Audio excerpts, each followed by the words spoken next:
ಸಿದ್ದರಾಮಯ್ಯನವರು D K ಅವರು ಇಬ್ಬರೂ ನಮಗೆ ಎರಡು ಕಣ್ಣಿದ್ದಾಗೆ, ಪಾರ್ಟಿಗೆ, ಸರ್ಕಾರಕ್ಕೆ, ನಮ್ಮ ರಾಜ್ಯಕ್ಕೆ. ಇಬ್ಬರದು ಇವತ್ತಿನ ಏನು ಸರ್ಕಾರ ನಡೆಸ್ತಾ ಇದ್ದೀವಿ, 136 ಜನ ಶಾಸಕರು ಗೆದ್ದಿದ್ದೀವಿ.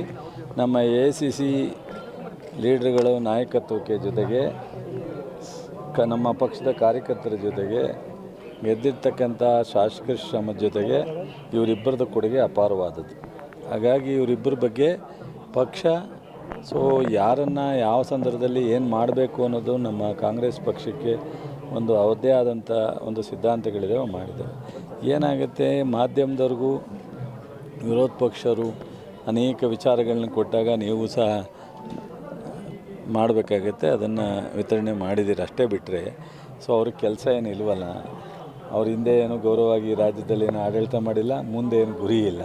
ಅವರು ಇನ್ನೇನು ನಮ್ಮನ್ನು ಟೀಕೆ ಮಾಡಬೇಕು, ನಮ್ಮ ಪಕ್ಷನ ಕಾಲೆಳಿಬೇಕು, ಇಷ್ಟೇ ಕೆಲಸ. ಹಾಗಾಗಿ ಅಷ್ಟೇ ಬಿಟ್ಟರೆ ಸಿದ್ದರಾಮಯ್ಯನವರು ಡಿ ಕೆ ಅವರು ಇಬ್ಬರ ಮಧ್ಯದಲ್ಲಿ ಯಾವುದೇ ಭಿನ್ನಾಭಿಪ್ರಾಯ ಇರಲಿಲ್ಲ. ನಮ್ಮ ಪಕ್ಷ ಏನು ತೀರ್ಮಾನ ನೆನೆ ತಗೊಂಡಿದ್ದಾರೋ ನಾವಿನ್ನೂ ಇನ್ನೂ AICC ಬಿಡುಗಡೆ ಮಾಡಿಲ್ಲ. ಅವರು ನಾಳೆ ಬಹುಶಃ ಬಿಡುಗಡೆ ಮಾಡ್ತಾರೋ ಅಥವಾ ಈಗ ಬರೀ ರಾಜ್ಯಸಭಾ ಮತ್ತು MLC ವಿಚಾರ ಮಾತನಾಡಿದ್ದೀವಿ ಅಂತಾರೆ, ಅದ್ರ ವಿಚಾರ ಬಿಡುಗಡೆ ಮಾಡ್ತಾರೋ.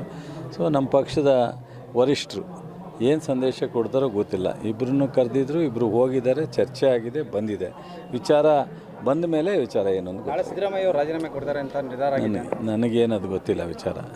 ನಾನು ಡೆಲ್ಲಿಗೂ ಹೋಗಿರಲಿಲ್ಲ, ನಾನು ಬೆಂಗಳೂರಲ್ಲೇ ಇದ್ದೆ. ಇವತ್ತು ಇಲ್ಲೊಂದು ಕಾರ್ಯಕ್ರಮ ಆಯಿತು, ಸ್ನೇಹಿತರದ್ದು ಬಂದಿದೆ, ಯಾವುದೋ ಒಂದು ಮದುವೆ ಇದೆ, ಹೋಗ್ತಾ ಇದ್ದೀನಿ, ವಾಪಸ್ ಬೆಂಗಳೂರಿಗೆ ಹೋಗ್ತೀನಿ.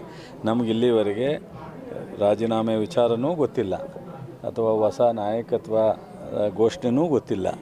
ಬಟ್ ನೆನ್ನೆ ನಾನು ಟಿ ವಿಲಿ ನೋಡಿದಾಗ ವೇಣುಗೋಪಾಲರು ಬರೀ ರಾಜ್ಯಸಭಾ ಮತ್ತು MLCಯ ವಿಚಾರ ಚರ್ಚೆ ಮಾಡಿದ್ದೀವಿ ಅಂದದ್ದು ಅಷ್ಟೇ ಗೊತ್ತಿರೋದು. ಉಳಿದಿದ್ದೇನಾರು ಇದ್ದರೆ ಮುಂದುವರೆದು CM ಬದಲಾವಣೆ ಸಾಕಷ್ಟು ಚರ್ಚೆ ಆಗ್ತಾರೆ. ಅದೇ ಏನೇ ಇದ್ರೂ AICCನೇ ತೀರ್ಮಾನ, ಪಕ್ಷನೇ ತೀರ್ಮಾನ.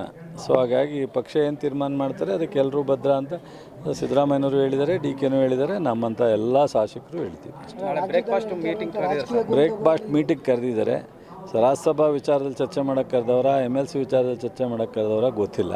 ಅಲ್ಲಿ ಹೋದಾಗ ಗೊತ್ತಾಗುತ್ತೆ. ರಾಜಕೀಯ ಗೊಂದಲಗಳಲ್ಲ ವರ್ಷ ಎಲ್ಲವೂ ಯಾವುದು ಗೊಂದಲನೇ ಇಲ್ಲ. ಗೊಂದಲ ಮಾಧ್ಯಮ ಕ್ಷೇತ್ರದಲ್ಲಿದೆ, ವಿರೋಧ ಪಕ್ಷದ ನಾಯಕತ್ವದಲ್ಲಿದೆ. ಇಲ್ಲ ಆ ಥರದ್ದು ಯಾವುದು ಗೊಂದಲ ಇಲ್ಲ, ಎಲ್ಲವೂ ಸಹ ಮಧ್ಯದಲ್ಲಿ ಈ ಥರದ ಚರ್ಚೆ ನಡೀತಾ ಇದೆ ಅಷ್ಟೇ, ಯಾವುದೂ ಗೊಂದಲ ಇಲ್ಲ.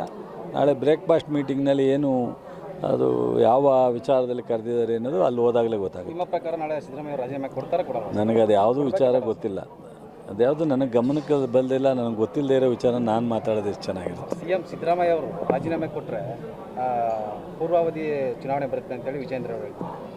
ವಿಜೇಂದ್ರಂಗೆ ಮಾಡೋ ಕೆಲಸ ಏನು ಪಾಪ, ಆ ಥರ ಭಾಳ ಅರ್ಜೆಂಟಾಗಿ ಅವರೇ ಮುಂದೆ ಸರ್ಕಾರ ಬರಬೇಕು ಅಂತ. ಸರಿ, ನಮ್ಮದು ಪೂರ್ವ ಚುನಾವಣೆ ಬರೋದು 28ಕ್ಕೆ ಬರೋದು, ಅದನ್ನು ಅವರು ಬರೀಲಿಕ್ಕಾಗಲ್ಲ. 28ಕ್ಕೆ ಚುನಾವಣೆ ಮುಂಚಿತವಾಗಿ ಬರೋಕ್ಕಲ್ಲ, 136 ಜನ ಗೆಲ್ಸಿರೋದು.